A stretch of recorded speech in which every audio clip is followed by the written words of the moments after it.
Hallelujah. मुझे सुनने वाले हर एक को जल्द आने वाले यीशु मसीह के नाम में आप सभी को प्रेम भरा सलाम। मैं आशा करता हूँ आप सभी दिन प्रतिदिन लगातार उस यीशु मसीह में बढ़ते जा रहे हैं। तो आइए मेरे प्रियो, आज के वचन की ओर हम आगे बढ़ेंगे और आज का हमारा मनन करने का विषय इस प्रकार से है, सदुखियों का खमीर। आमीन। सदुखियों का खमीर। मेरे प्रियो, जब आप मत्ती रचित सुसमाचार अध्याय 16 और आयत 6 जब आप पढ़ेंगे तो यहाँ पर आप देखेंगे कि यीशु मसीह ने हमें कुछ चेतावनियाँ दी हैं। आमीन। यीशु मसीह का वचन ऐसा कहता है कि सदुखियों के खमीर से सावधान रहना। आमीन।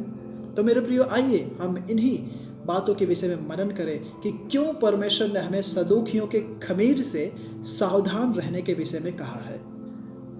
सबसे पहली बात वह यह है कि सदुखियों का खमीर वह एक झूठा सिद्धांत है। आमीन। उनका जो सिद्धांत है वह एक झूठा सिद्धांत है। वे अपने विश्वास में बहुत ही उदार होते हैं। वे मूसा की व्यवस्था और लेवी लोगों की शुद्धता में वे अधिक विश्वास करते हैं या फिर उसमें दृढ़ता के साथ विश्वास करते हैं। वे फरीसियों की तुलना में अधिक बुद्धिमान होते हैं और उन सभी बातों को अपने जीवन में व्यवहारिक रूप से पालन करते हैं, या फिर मैं यूँ कहूँ कि वे उनके सिद्धांतों को अधिक पालन करने वाले होते हैं। वे परमेश्वर के प्रति जो उनका विश्वास है, जो आस्था है, वह बहुत ही कम होता है और वे उसे बहुत ही कम दर्जा देते हैं परमेश्वर के वचनों को। लेकिन जो तर्क है, जो वितर्क है, वे उसमें वे अधिक विश्वास करते हैं। इसी के संग साथ सदुखियों को विश्वास नहीं होता है कि सभी पुराना नियम परमेश्वर के वचन हैं। आमीन। सभी पुराना नियम परमेश्वर के वचन हैं और वे ना तो मनुष्यों के पुनरुत्थान में विश्वास करते हैं और ना ही अनंत काल के जीवन में विश्वास करते हैं। इसी के संग साथ ना ही वे स्वर्गदूतों में, ना ही शैतान में भी विश्वास करते हैं। किन्हीं में भी वे विश्वास नहीं करते हैं। सदुखी अपनी स्थिति को और भी अधिक प्रभावशाली बनाए रखने के लिए अक्सर रोमी या फिर रोमन साम्राज्य के लोगों के साथ या फिर अन्य लोगों के साथ वे अपने मूल्यों का कई बार समझौता करते हैं। आमीन। मेरे प्रियो, जैसा कि मैंने आपको बताया, सदुखी वे ना तो स्वर्गदूतों, ना चमत्कार, ना पुनरुत्थान, ना आत्मा, ना संसार में किन्हीं भी बातों में विश्वास नहीं करते हैं।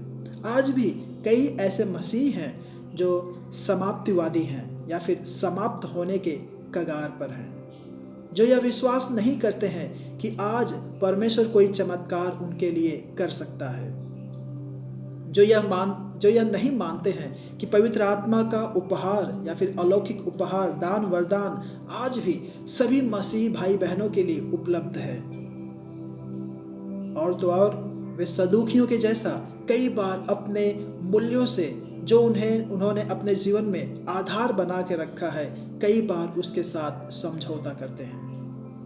आमीन। जैसे कि उन्हें पता है कि परमेश्वर ही ने मनुष्यों को बनाया, लेकिन वे कभी नहीं मानेंगे और कहेंगे कि मनुष्य परमेश्वर बंदरों की देन है।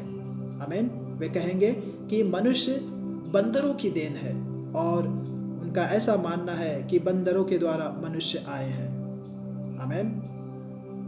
ऐसी और भी कई सारी बातें हैं जिन्हें वे समझौता करके अपने आप को परमेश्वर से अलग कर लेते हैं और खुद को वे संतुष्ट कर बैठते हैं। आमीन। मेरे प्रियो, अगर आप ऐसे लोगों को देखते हैं तो यीशु मसीह ने कहा कि ऐसे लोगों से सावधान रहना। आमीन। ऐसे लोगों से सावधान रहना।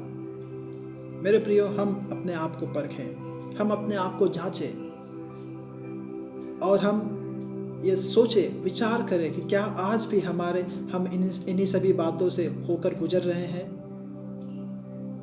या फिर हमारे आस पड़ोस में ऐसे लोग हैं। अगर ऐसे लोग हैं तो हम उनसे सावधान रहें। आमीन। परमेश्वर इन वचनों के द्वारा आपको आशीष करे, अनुग्रहित करे। जय मसीह की। आइए मेरे प्रियो, हम एक छोटी सी प्रार्थना करें। प्रभु जी, धन्यवाद परमेश्वर, धन्यवाद राजा, सदुखियों के जीवन के द्वारा जो बातें तूने हमें परमेश्वर सिखाए हैं, होने दे उनमें और भी अधिक जानने के लिए परमेश्वर और भी अधिक बढ़ने के लिए तू सहायता मदद कर, ताकि उनकी कोई भी बातें तेरे जो बच्चे हैं परमेश्वर उनमें से किसी के भी जीवन में ना होने पाए।